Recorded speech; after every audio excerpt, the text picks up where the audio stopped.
Years ago, when I was working for the Kellogg Company, I was on the management team during union negotiations. And when you're in union negotiations, what happens is the company will give a proposal to the union, they'll take it, and they could be with their team for a day or two. So we had a lot of downtime at the location where we were.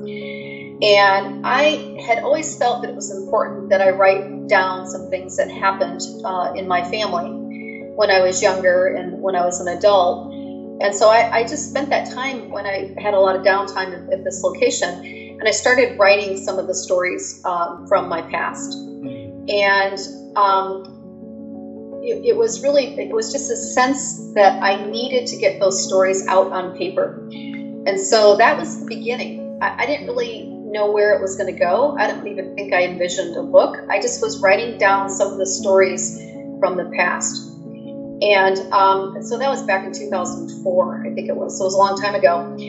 And so from 2004 until 2016, every now and then I'd go back and write a story or two. It didn't really have a direction, or I didn't really know where I was going with it. But I felt compelled, and I think everybody has stories to share. That's been my experience. And so if you don't know where to start, just start writing the story. Don't try not to write a book, write down the stories. That's what I did. And then I think I had been to Singapore. I was traveling with Rockwell at the time, and when I was in Singapore, the team had asked me to give a presentation on my career. And I was talking to one of my mentors, Nancy Lee, and I said, I don't really, a lot of times when people are sharing the story of their career, it seems very, I don't know, it comes off arrogant, or, I don't want to do that.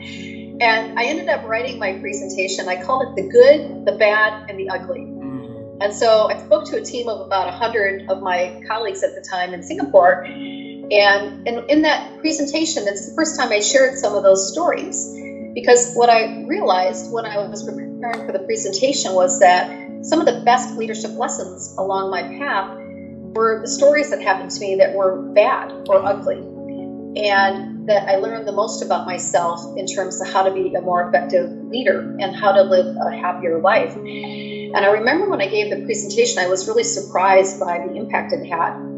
And, when I was telling some of the stories, the people in the room, it was dead quiet. I was like, oh, this is so weird. It was the messages that I was sharing were resonating. So I came back and I told my mentor that, that topic, the good, the bad, and the ugly, really worked. And she said, that should be the direction of your book. She had written many books, so she gave me this advice that maybe that's the direction for your book.